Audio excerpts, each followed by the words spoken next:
AI is changing the world of website building, and we have an amazing special guest today with Pedro Sostre. Welcome to the Artificial Intelligence Podcast, where we make AI simple, practical, and accessible for small business owners and leaders. Forget the complicated tech talk or expensive consultants. This is where you'll learn how to implement AI strategies that are easy to understand and can make a big impact for your business. The Artificial Intelligence Podcast is brought to you by Fraction AIO, the trusted partner for AI digital transformation. At Fraction AIO, we help small and medium-sized businesses boost revenue by eliminating time-wasting, non-revenue generating tasks that frustrate your team. With our custom AI bots, tools, and automations, we make it easy to shift your team's focus to the tasks that matter most, driving growth and results. We guide you through a smooth, seamless transition to AI, ensuring you avoid costly mistakes and invest in the tools that truly deliver value. Don't get left behind. Let Fraction AIO help you stay ahead in today's AI-driven world. Learn more and get started at fractionaio.com. Pedro, I really appreciate you making the time. I think a lot of people really envision AI as taking over the web, and we see it happening a lot in social media. And I think that there's this kind of gap between the promise of how easy it is to use AI and the actual experience. We've seen just a plethora of these tools promising like AI website builders, and I tested so many of them, and they're all so far from the promise. They're all either a slot machine where it runs through 5 or 6 templates, or it really just uses like stock image photos, or they just can't quite do what people are envisioning. And I think the challenge is, as every designer has ever, is where the person goes, I know it when I see it. Like, I don't know what I want, but I know it when I see it. And at Builderall, which has been around for a long time and well before the AI generation, you have this kind of foundation. And I'm really curious what people are expecting from AI and what's possible with website design with AI these days. Yeah, the issue is that everybody's got a different expectation. You've got people who've been using it for a long time, like yourself. Did they know if they plug it in and it's roll, like you said, slot machine or a dice roll? Sometimes you get something that looks good. Sometimes it looks like a little bit of a mess. And then there's other people who don't really know what's going on, and they've heard the news and they think they're going to get this amazing result. The truth is, and this interview probably won't age well, because I imagine 2 years from now, it's going to be much, much different. But the reality is, anybody who's been in marketing and digital marketing for any amount of time is looking at all this slop that's being created by AI, and they're extremely disappointed and concerned for the future, because all these websites, even if they get them to look pretty, that doesn't necessarily mean they're going to sell. And you've got all these new business owners or new startup founders who are putting these things out there and then wondering why they're not getting results and they're not getting leads and they're not getting sales.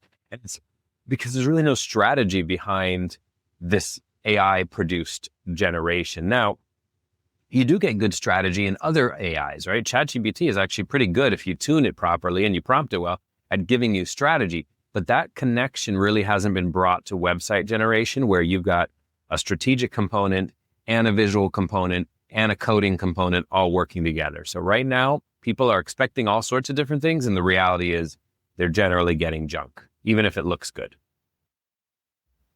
Yeah, I think that I noticed there's this really big gap between the copywriting and the website design, and people, for some reason, they think that there's copywriting doesn't apply to websites, or it's like it comes as part of the design. And my favorite is when people talk about catalogs and, catalog, I just want to be like a catalog. I'm like, have you ever seen the Sky catalog? That's the most copywritten thing you've ever seen. If your product doesn't sell well, they kick you out after the first month. It's so high copy. It's not describing anything. Everything is sales. And I think it's exactly that people don't realize the different steps in the process, that there's the strategy, which is who are you trying to sell to? Mm-hmm. What is the goal you want? What's the result of your website? Because the design dramatically changes if you're trying to generate phone calls versus capture email addresses versus sell something on the first visit or sell something later. And these critical questions get skipped. You go in and you say, what type of business do you have? And it's not the same. There's 50 types of house painters, right? You can be someone who paints the outside, the inside, big houses, small houses. Everyone has their specialty and areas of expertise. And I think this is really critical to get into, which is like, you can use different AIs for each step and then at the end start to get a good result. But I think my experience is the biggest problem people have with AI, if they try to use it something where they don't know if it's good or bad, that's where you get the slop. If someone has no idea if a good or bad website that converts, the same thing when someone just makes an AI video, they've never made a video before, an ad before, and they go, oh, this is just like a commercial. I'm like, I think Pixar is going to be fine. And it's exactly that lack of expertise. And how do we help people educate that there's a process to it? Like, people either want it to be super easy. I push one button, get the perfect website, now I'm a millionaire, or they want to go to college for 4 years and there's no middle. The reality is, even as the tools get better, the market competition is going to get better, right? So the people who are getting really good at doing this today, even though the AI tools are going to catch up, what did I say, 2 years from now? It could be 6 months from now, who knows? But even though the tools are going to catch up to what good marketers are doing today, maybe in 6 months or 2 years, those good marketers today are already going to be doing the next level thing. So it doesn't negate anybody's skill or ability today, as long as they continue to innovate with AI. I think AI is I explain this all the time, because some people are like, oh, I'm not going to use AI. It's bad and it's wrong. It's just like when computers came out. Okay. Like, I'm old enough that I went to school. When I went to college, we didn't use computers. We had a computer lab that sometimes people would go to for a project, but almost everything else was done by hand. And some people were like, oh, I don't want to use computers because that's not, and I went to art school, by the way. So they're like, oh, I'm an artist and I was in a graphic design, a visual communications program. And they were like, I'm an artist. And so I need the art to be with my hands. No, if you're not using computers in the early 90s, you're not going to survive. I think AI is the same thing. People think society goes through this thing all the time. You go probably back to the Industrial Revolution in cars. There was people, I'm not going to use cars. I'm going to keep my horse. That's the same thing today. AI is a tool and it can get you somewhere faster, but you've got to know how to use it. And then if you're late to the game and learning how to use it, then the people who got there first are now going to know how to use it that much better, even though the tools are going to get better. So with all that said, the tools are going to get good enough that in 2 years, they're going to produce something that has strategy behind it and has this. But then the people today are just going to be that much better, and your competition is going to be that much more fierce.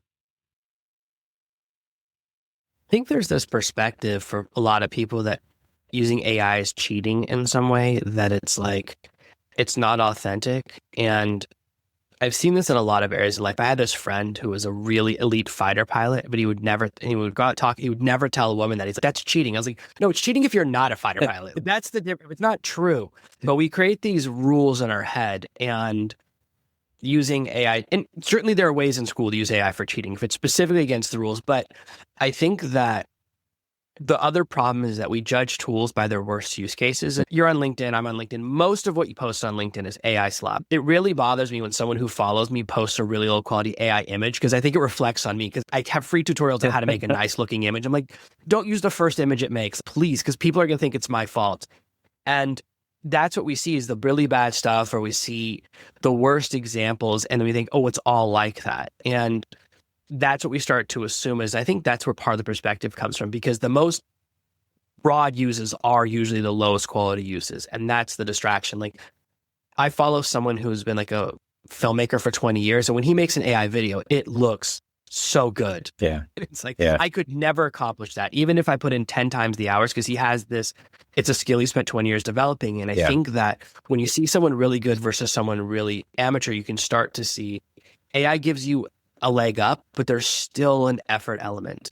That's, I think, hopefully will help people realize that it's not cheating, and it's inevitable. That's the other element. I think it's like computer. Everyone has a computer. Everyone has a mobile phone. Everyone does Google searches now. And we see this in school. Like, calculators were considered cheating in the 70s. And when I went to school, they were like, you have to have a specific graphing calculator. You can't even take the exam. And then we saw it with laptops and with computers and with Google. And now I think we'll see it with AI, where 2 years ago was cheating. And in 5 years, they'll be like, oh, if you don't know how to use ChatGPT, you can't even go to college. It's going to have that transition of expectation. How can people mix their expertise, their existing expertise, with starting to find tools that can actually help them with their job? Because I feel like most people either don't use AI, or they're using it for the same thing they used to ask their friend. And then they ask Google, which is like, where's the nearest restaurant? Like, the number of my friends who use it for restaurant advice, which is wild. I'm like, it can't eat. It doesn't know. It's just pulling Reddit or whatever. Yeah. So how can people and how do you see people starting to use tools in a way that actually grows their business? So I love that you used the calculator example. That was in my back pocket. I was going to say it, and then you said it. I think it people still need to learn basic math, right? And the calculator does help, but if you don't know basic math, you're just not like a functional human being. And I think the same goes for, like you mentioned, students in college. If you're using AI to write all your essays for you and you never learn how to write, you're in trouble. Like, you have to learn the basics. And the problem is, for those people, I think they need to start to understand that there's a craft that needs to be learned, just like in you've got to learn basic arithmetic. How do you add? How do you subtract? What does division mean? You've got to learn those things. In writing nowadays, when you look at what's happening with content, they're using AI to help their business, but they've also made it a point to understand what are the fundamentals behind storytelling. What's the fundamentals of like human psychology and what gets them hooked into watching a particular piece of content. So now, instead of having to learn all the ins and outs of grammar and spelling, they're actually like learning things that are a bit higher level, but still influential in that same arena. And I think anything that you do on AI can be influential if you're understanding what's the human part of this I've got to bring into it. So that you hit the nail on the head earlier. Like, how do I know if this is good? I think that's something that when I went to college, I went to art school. It's actually a big deal because, you know, the concept of like art being very subjective. But once in a while there's a photo and everybody looks at that photo and you're like, wow, that's incredible. But half the time you're looking at things, you're like, I don't know, is this good? Is this not good? And the teacher says, yeah, this is really good and this is bad. And then you're trying to figure out why it's good and what. So I think in order for us to use AI effectively for any use case, although I do think it has the capability to be good in copywriting, in strategy, in planning, for those types of things, because it uses that sort of collective data to make those things. But you need to educate yourself on what are the proper fundamentals for success in this space. And I think, honestly, what the time that we've freed up from spending 30 hours writing an essay, you should spend 20 of those hours reading a book on how to write good essays or what makes a good essay, and then generate the essay and take what you learned from that book and apply it to, okay, is this good? Does it follow what I learned in this thing I read about what it makes a good essay? And I think the applications are almost limitless for what you should be doing or could be doing. I think every function, whether you're a therapist, whether you're a programmer, whether you're a roofer, the applications for how you should be using AI are only like limited by your imagination. And that's not, I don't think I'm being dramatic. Like I know a roofing company that just implemented an AI model to analyze all the images of the roofs from inspections, because the AI can catch things in inspections from those visuals that the human couldn't catch. So I think it's just a matter of really understanding your craft or your business or what success means, and then utilizing every tool that you can in your power after. I'm glad you brought up the roofing example, because there's a lot of people who work in physical fields or they don't work in tech fields and they think this isn't relevant to me. And you'd be hard pressed to find a plumber without a website these days. Everyone has some type of web presence, and it's just, there was a delay between that where people go, oh, I don't need a website, I'm this type of business. Now, every restaurant has one, every type of business. And I think it's really an opportunity for people in unexpected areas, just like you brought up the roof example, who think, you know what, I can use AI in a way that's really useful and it gives you an edge because people think it's not for them. And I think that's really the critical lesson, is that we're not going to be replaced by AIs. We're going to be replaced by people who are better at AI than us. And that's what you want to slip by. And I think that there's this big fear that I hear from a lot of people, which is there's this steep learning curve. And it's like, compared to other tech tools, the learning curve for AI is so much shorter. You can really get pretty good in one day. If you want to learn how to edit videos, that's 2 years, 4 years, right? It's such a hard skill. With a lot of people, there's this fear for people that are more employees rather than leaders. They're thinking, I don't want to train my replacement. If I build an automation, and this is what I hear from a lot of clients, they go, don't make the automation so good that I become obsolete.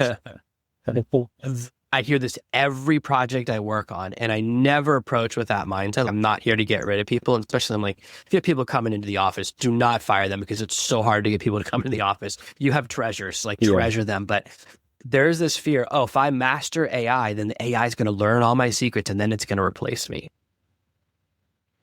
So I like your plumber example, right? There was a time when the plumbers weren't doing websites, and now all the plumbers have websites, right? This is a good example of like how the space is just going to keep adopting. So before, the plumbers who first got their websites, they started to win in that field. And now the other plumbers started to get websites as well. And now everybody has a website. However, in the next 3 to 5 years, the plumbers that win are the ones who not only have websites, but they have the ability to book your visit online and pay for that first visit and see the pricing, because now that's easy to do, right? Now you can easily have a booking calendar that has a built-in payment system and then it's going to automatically deploy to the plumber, because the people who just have a website anymore, they're going to become obsolete. And that's what I mean by like in 2 years from now, even though the AI is better, it hasn't caught up to whatever the best in practice is at that time. Now, people who are looking to train, it's the same exact thing. Whatever you're training it on today, you want it to replace your job today, because your job needs to be different in 2 years. I think that's really the message that everybody needs to understand. Whatever you think you have job security in today is probably not going to exist in 2 years, maybe 3 years, maybe 5 years if you're lucky. But you're going to be doing something that's more advanced and has more impact, potentially, than what you're doing now. So it's a good thing. You should be excited about this idea that all the junk work I used to do no longer exists. And now I'm working, and again, same thing we're talking about grammar and spelling. Before they were so focused on, did I get my comma in the right place? Did I get my spelling right? Now you can focus on the bigger picture of the story. Wait a minute. Is this story actually flowing in the right way? And am I making the argument I'm trying to make? You don't have to worry about the little details anymore. And you can think of the bigger picture. It's the same thing in AI. Train it to do what you do now, because you should be doing something different in 3 years. So much of the content on the internet now is written by AI that was trained on the internet, and then the next generation of AI is getting trained on that. And we're starting to see this cycle of like lower quality social media posts. And a lot of people struggle with, how do I stand out? And how do I catch attention when my competition is posting 50 times a day? I can't keep up with that unless I use AI. And then my content drops in quality and becomes super broad. And we're starting to see this like cycle, whether you call it dead internet theory or AI slop, like these are terms flying around. And it used to be like, did you VA write that? And now it's, did AI write that? It's just switch with just the accusation. Yeah. Did you write this with ChatGPT? Like it's a bad thing. Yes. How do you see an opportunity for businesses to stand out or to get noticed when everyone else is doing that? Like you said, there was VAs before, there was content farms before. You could hire a team overseas of 500 people to just create 500 articles a day, and they were junk, but they were giving you SEO. That's always existed. Now, it maybe didn't exist at the exponential level that it does now, but I think even more so, like you're going to have that moment. It's like when, for those old enough to remember Blogger, before WordPress became a thing, like Blogger came out, and before that, I was blogging before Blogger existed. And yeah, I had a nice golden era where there weren't that many people creating content, and I enjoyed the fruits of my labor. And then these platforms came out that allowed anyone to blog, and all of a sudden the web was full, and I had to now change my strategy. I think we are living in a time where you can't just rest on what you know today or what's working today. You constantly have to be adapting to what's coming. And this is just another one of those waves. It's a wave that's going to come. There's going to be some filter that quickly starts to say, okay, you know what? This is how we filter the junk, right? Back in the day, it was like Google's PageRank, right? PageRank said, okay, we know there's a jillion pages out there, but we're only going to do the ones that have quality links pointing in, because that's how we determine that humans think this content is good. So there will be a version of PageRank that sort of nullifies this influx of junk content. And we probably don't see it yet, but it'll come, right? So you've got to ride this wave out. But in the meantime, you should be thinking, how do I make my content as good as possible? And how do I stand out from the crowd? And that's something that everyone that is of working age or younger today is going to be dealing with for the next 10 years, 20 years. Yeah, I think it's so funny about Blogger because that's how I started. I started off on Blogger in 2007. I was there for 3 years. And when I started, I didn't know other people could find your blog. Yeah. Until I was ranking for a bunch of keywords. Yeah. And I was like, you find this? Because I turned on, they go, oh, turn on the traffic thing. I was like, traffic thing. And it was like, you're getting tons of visitors a day. It was such a surprise for me because I thought it was like a private diary just on a website. But boy, and then I transformed it into a business. And you're exactly right, because it's almost impossible now to launch like a personal blog where people just read your story. Those basically exist, and where that's what it was. And then we had that generation, and even some people that got movies made out of their blogs, right? Like, oh, I wrote a blog about trying to make every French dish, and now I have a movie. That would never happen because we've shifted. And you're exactly right that there's this perspective that cheating works, and it does in a short term, right? Like, we've all seen the website that cheats the Google algorithm, ranks for a little while. I see it on Amazon sometimes, but eventually you get caught. Like, the idea that you can create content with AI that Google doesn't know is insane. Their AI detection budget is like $1 trillion. Your trick Google, no one's trick Google budget is the same as their detection budget. So I think you're exactly right that in the long term, what will rise to the top is interesting and quality. And that's what always happens, is that there's this chasing of virality, which is very interesting. I had a friend who had a post go viral on Reddit, and he didn't do anything for me. And I had a post go viral on LinkedIn. I got 400,000 views, and it got me 13 new followers. I was like, that's the worst ratio you could ever have. And the problem with virality is that for something to go viral, a lot of people who would never become your customer have to like the content, which means your actual customers have to barely notice it. So it actually attracts the wrong people and dilutes your business. And we chase this form of popularity that's like from high school, thinking, well, I need 10,000 people. And it's like, you'd rather have 10,000 people or 100 customers. And when you start to dial into who you want to be talking to, it's very different. Like, my content changed dramatically when I realized who my customer is and what they were interested in. Was not hype. They were interested in, like, how can I do large scale projects that move the needle 1 percentage point, 2 percentage points, because at scale, that's what matters. And for a smaller business to stand out, like, you just have to have a level of authenticity, which I think is almost ephemeral for many people. What does it mean to be authentic? It's like that dating advice, be yourself. It's like, be myself was working. I wouldn't be asking to be myself. I wouldn't be asking for advice. And it's so tricky to find authenticity, but I think my definition is say what you actually think. I went to college, I got a master's, don't use any of it. I'm a pretty firm, for most people, college is not the right decision. For 90% of people, if you want to be a doctor, yes, that's like a strong stance to take, and not everyone agrees with me, but okay, Jonathan stands for something. Like, we're so afraid to have a strong opinion that we become forgettable. And I think that, to me, is the most important thing. Like, I work with people that I disagree with dramatically, but I know where they stand, and it makes it easier. Whereas if someone like always agrees with you, you're like, we should do A, and they go, yeah, you actually think we should B, and then they agree with you again. You go, you don't actually believe anything, so what's the point?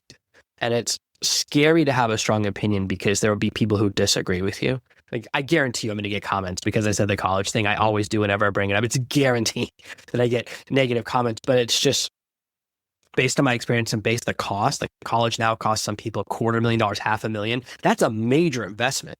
That's a huge amount of money. So that's where my perspective comes from. But there's this desire to sound like everyone else that I think is really damaging to businesses. I think this is the mistake of AI, which is if everyone else has the same tool, then everyone else has the same playing field. Stand out. Like, I was one of the first person to have an AI image of myself on LinkedIn, and when everyone else is doing it, I go, got to switch back. Because then it's not interesting anymore. And that's the lesson I try to express, which is do what everyone else isn't doing. See what's working, and then be a little bit different so you get noticed and have some identity. Because if you're exactly like everyone else, you're forgettable. I think I agree. And I'll add on that. I think there's a slight complexity now. There's a book, a pretty famous book called, I think it's called Salt, Sugar, Fat. And it's about how at some point, I think it's like the big three food companies got together and started doing studies on what amounts of salt and sugar and fat in foods created addictions, right? And they were able to continue dominating sort of the food space, not to the benefit of the consumer, but to the benefit of themselves, by creating addictions around their product by understanding the science behind it. And I think that's happening as well. I know it's happening as well now in the social media and content space. You look at a lot of these shows that are being made for kids, and I've seen they're actually, when they create these shows, what they do is they study it, right? Where they put the show in front of a child, it could be like a toddler, and then they put the child's parent next to the television, right? And every time the kid looks away from the TV to the parent, they flag it so that they can do something at that moment in the show to make a sound effect happen or something pop up. And what they're learning is how to create addiction, right? How to create addiction. And this is not to the benefit of the consumer. And people are becoming addicted. We know that's a thing, right? People are becoming addicted to social media and not necessarily to their benefit in any way, shape, or form. But if you are a creator, yes, I think you need to be authentic. And yes, I think you need to say what you need to say. And yes, I think virality isn't the goal, but it does feel like you're punching against the wind when you are putting stuff out there that's really good and people are still watching this junk that's designed. If you're making really great health food, but people are still eating the Doritos. So it's like, you've got to now think about, there is now some science and some studies behind this. And so maybe you've got to think about, how do I incorporate that without kind of sacrifice? I think it's like the music in it. We've heard about this in the music industry for a long time. Like musicians, there's a way to make pop music that is formulaic and it's going to be successful. And then there's musicians like, I don't want to do that. I just want to do my music. But then they're watching all these pop stars become rich and famous and they're still just playing in a lounge, and that might be okay. But I think there's people who just keep looking at those pop stars and they're like, man, I'm ready to sell out. What do I need to do? How do I get there? And I think it's understanding what that balance is for each individual person. How much are you willing to sell out and play with the algorithm and game the system before it's no longer authentically you? But you are fighting against a stacked deck. You've got Mr. Beast out there who knows exactly how to pull the levers on people. You've got Coco Melon that's programming our kids to every 2 seconds be distracted by something. And I think those realities exist. And if you're trying to make a mark in marketing or in content, you've got to be aware of those and start to understand that there is a craft behind content creation and virality. And what does that mean for you? Yeah, it's such a good point, because you can start to feel like it's inauthentic to create backlinks, or it's inauthentic to reach out to people. And there is that balance. You have to decide what do I want and what am I willing to do? And I think that we have this problem in our culture where we think everyone's an overnight success. It's like, yeah, if you don't count the first 10 years, like we see examples where it's like a band's 5th album and like, overnight success. I'm like, 5 albums, that's 10 years. Like even Nickelback, they were like a cover band for like 10 years. And people like, overnight success. I was like, cover band is tough. They were doing weddings for 10 years and we don't count that. And even Taylor Swift or all these really big stars, she didn't break out the gate. Like she was putting in a lot. She was playing guitar for a long time. Every single person puts in a lot of hours. And I see this. There's someone I follow who has these amazing he gets these amazing interviews with music producers who you've never heard of, but then, I made all these songs. They're really hits. Yeah. And he was talking the other day and he goes, I made 3,000 videos before one hit. Wow. And you're like, we have this problem where we discount the grind element. We challenge, we want it to work on the first try. Like I launched a new YouTube channel with my wife last week. Our first video got 30 views. And I was like, this is awesome, because we didn't tell anyone. You know what I mean? And we already have 4 hours of watch time in the first week, and we're building something. And people think, oh, you don't have 1,000. Yeah, of course. It's hard. Yeah. We're still figuring out, which is like, what are the visuals going to be like? We're tweaking different elements and putting in opinions. And it's like, there's this process to it that is so important. And while AI can help you iterate, you still have to, there's still an element to it of figuring out what exactly is going to work for me. And as someone, I've written so many books. I've written almost 300 books, maybe it's more than 300 now. Wow. And the book that's my favorite book, my audience hates. Mm-hmm. I put the most to it. And the book that I think is my worst is my most popular. And it's very important to remember that it's a democracy. Your customers get a vote and you never know what people are going to like or not like. I'm wrong so often about what people are going to like about my content or what type of questions people are going to have. I used to do this thing when I was single. This is in my long time ago, where I would, before I call a girl, I would write down all my questions and what her answers could be. So I'd be ready.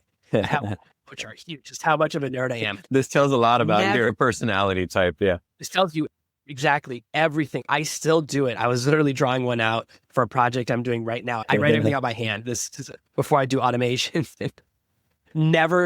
They never answer the first question with one of the choices on the sheet. I'd ask a question, they'd say something different. I'll never forget it. Called a girl and I go, "Hey, it's Jonathan. We met the other day. So good to talk." She goes, "I'm in the car right now. I can't talk." And I go, "It's not on the sheet." I don't. Disaster. I never saw her again. And it's like this unpredictability is really scary. And there's this other area that I see where people are afraid to talk to each other now. Like they're afraid to get on the phone. They won't call to order a pizza because the person might judge them or all of these things. And we're losing this ability to communicate. This is the other area where about AI where people like, I've seen this thing where they say, "Oh, you can practice with an AI girlfriend before you have a real girlfriend." I'm like, yeah, tell her that. Tell a real girl if it was an AI and see how much it helps you. Like it doesn't help. The only way to learn, like I've been married for a long time. My wife surprises me every single day. I never know what she's going to say. And the unpredictability is what makes it exciting. AI is not unpredictable in that way. It's always going to agree with you. Yeah. It's not my marriage. That's not my experience. And it's always super encouraging too, right? Everything you say, it's wow, that's such a great idea. That's you did such a good job. I don't know why they programmed it this way. I bet they programmed it this way because they did addiction studies, right? What gets people to be is wait, if you agree with everything the person says and you tell them how great they are, they're going to engage more. I guarantee it, because AI is the most agreeable, complimentary conversation you have. And yeah, it's so funny. That's what I hate about it the most. Like I never want my AI to have a voice. I don't like that they had a version where it's like pretends it's breathing. I don't like any of that. Like I want it to be impersonal. I don't want empathy. Don't create like rapport with me. I don't want to have a parasocial relationship. Yeah. Because I'm just famous enough that I've been on both sides. Like I'm very famous to about 10 to 20,000 people, and to everyone else in the world, no one knows who I am. So I've had both ends of it where it's like every once in a while someone will recognize me and my wife is like, "What is happening here?" Because it doesn't happen enough that it's like frequent. And I don't want to create that with an AI. And I think that's the worst part of it. Exactly. The addiction element, the empathy element, like people are marrying their AIs now and all of that stuff. No, thank you. That's not a world I want to live in. Like that's crazy. Drones, I don't like robot vacuums. Like as much as I'm into technology, I also hate a lot of technology. But just to pull it back, because this has been so valuable, just to think, how can people, from your experience, because you have such a large customer base and some people, you have all of this data when you're seeing, where are people getting stuck with AI? Or what's the thing where they get caught up in their head and how can they break through? Because my first stick, I'll use mine first. I was afraid that AI would judge me. I was like, I don't want it to think I'm stupid. This was my big block. And so it took me a while to break through that and start using AI and going, you know what, I'll just accept it. If it just puts me on the dumb list, I'll accept it, but I need to learn this tool. That was my first barrier about 5 years ago. So we've got a very specific customer base, right? We have tens of thousands of customers, but they're basically like mostly small business owners in Spanish and Portuguese speaking LATAM. And in the US, we have about 20% of our customers in the US and they're English speaking. But if you look at them, they're also generally like a Spanish heritage. So what I see in that, so I can speak to that market specifically, is that they don't want to have to learn AI. They don't want to try to figure out what prompting works. And they don't want to do any extra work to do that. They're already swamped. Like they're all running businesses and they're already swamped as it is running their business. So all the tools that we've built that have been successful are really like very point-based, and all the prompting is pre-programmed in the back end so that they can come in and just use the most basic language, write copy for my about page. Right now, they rely on us, on our platform, to take the context of that, right? We already know their business. We know their website. We know what their logo looks like. We know all these things. So we've got to now engineer on the back end what the prompt is in order to create the about page for them, right? So that's what we're seeing. Nope. From our customer base, they don't want to learn AI. They don't want to. We have agencies, and the agency clients are looking to become more proficient because they understand that's what people ask for. But the small business clients, They're like, look, I just want this thing to make my page for me, and I want you to make it easy because I don't want to be an expert in AI. And for the 85% of our customers that are running their businesses, they want to use it that way. And that's what we see the most common use case. They don't want to prompt. They don't want to learn. They don't want to take a course. They just want to, in context with whatever they're doing, use it to speed up so they don't have to think about what to write or think about what design they want or think about whatever. And that's what I think seems to be working. Now, the effectiveness is up to us, right? When we build a platform, we have to build it in a way that the output at the end is effective because we're a marketing platform. So if they don't get any leads, then they think it didn't work, right? So it's really on the company. I think that's what's going to happen for most of society, right? The tools, the Geminis, the Groks, they're going to just integrate themselves in a way that people don't have to learn prompting anymore. They're just going to interact naturally and they're going to get something out of it because it's so contextualized that it's going to know what they want already. And I think that's the real race, is everybody's trying to, Google knows a lot about us. Meta knows a lot about us. Twitter knows a lot about people who use Twitter or X, Grok, whatever. And I think they're all racing to see who can own as much user data so that AI can just be contextually right all the time without having to require anything from the user. Yeah, I see so many AI startups that are too technical and they fall into that.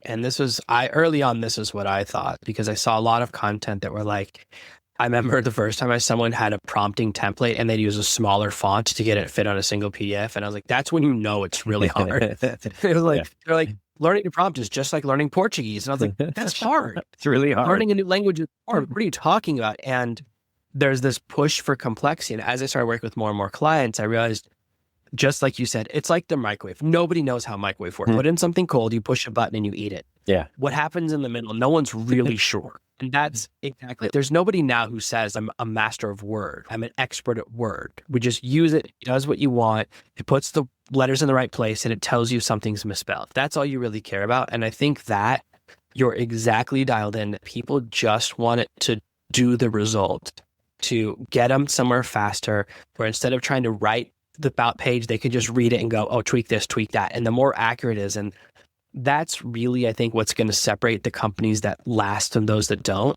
Because people do not care which AI they're using. They don't care if the back end is Grok or DeepSeek or ChatGPT or work.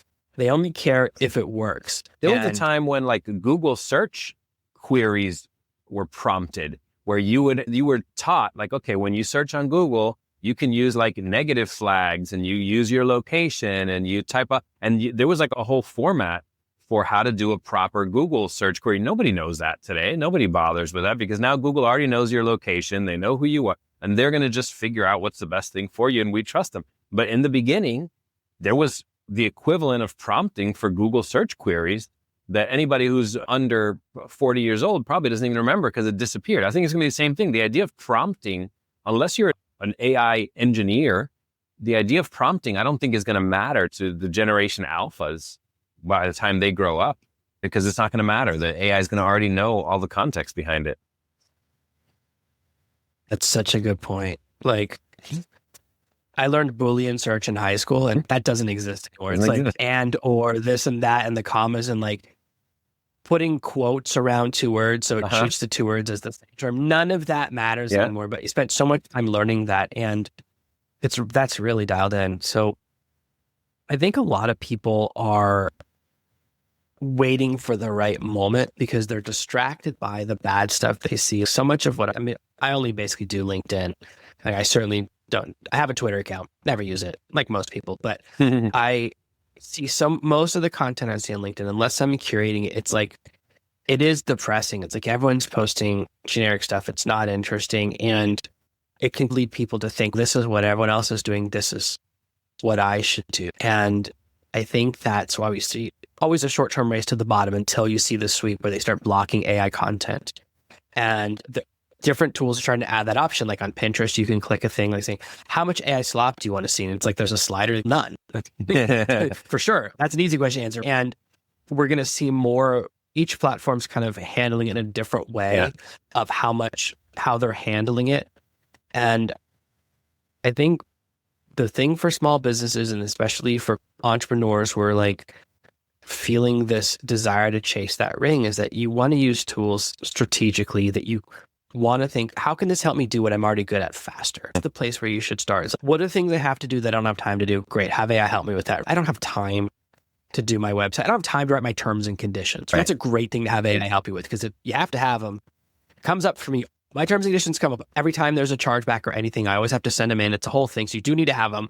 But it's once you have that, like you don't, like the ability to do those things, or when I get a contract, I can have it look at the contract and tell me, these are the sections to be worried about. And help you get that perspective. Like when you start to use it strategically, and this is such a critical lesson, like whenever someone buys a tool and then they decide, I bought this tool, now what am I going to do with it? You always end up making a mistake. But instead, if you approach it, I have a problem, let me find the tool that can solve it. I want to cook food fast, I'll buy a microwave. For people who are small business owners, they're interested in your type of tools, whether they're Latin American descent or not. I've certainly used Builderall in the past. I'm very interested in kind of a lot of the changes you're making over the last 2 years. So you tell people a little bit about where you are now and where the future is and how they can check things out to see the amazing stuff you guys are doing over there? Yeah, thanks. Thanks for that opportunity. What we announced most recently, I think that had the biggest impact in our user experience, is what we call builds. And so it's the idea that like if you're a course creator or you're an agency or you're a realtor, because our platform has 25 different marketing tools. And it's great if you're an expert marketer, because you get in there and you're like, okay, great. I know I want to use this, I want to use this, I want to use this, I want to use this. And then you build out this funnel and then it works. That's really what like successful marketers are doing today, is there's generally a funnel involved. And a funnel just means you've got a landing page that goes to an email list, that goes to a check, whatever, the whole process. Every different niche has like a different marketing funnel that works. So our builds enable people to get in and they don't have to know anything about marketing. And they just choose, okay, I have this type of business. And it's going to say, hey, these are the 6 tools you want to use. Here's the order in which you do them. And here's how they all connect. And since it's all the same platform, you no longer have to go to, a lot of people here might be familiar with Zapier, right? And okay, I got to create an account at Zapier and I've got to get it, put an API key so that it connects my ad leads to go into MailChimp. And then and it just becomes a nightmare. You spend weeks just doing tech setup. Because our platform's all in one, all the tools are already talking to each other. So I like that because it's enabled, it cut our churn in half, our new user churn in half, because they get in, they see exactly what they need to build, and they're seeing results, because it's just like having a marketing consultant come in and say, hey, this is what you should do.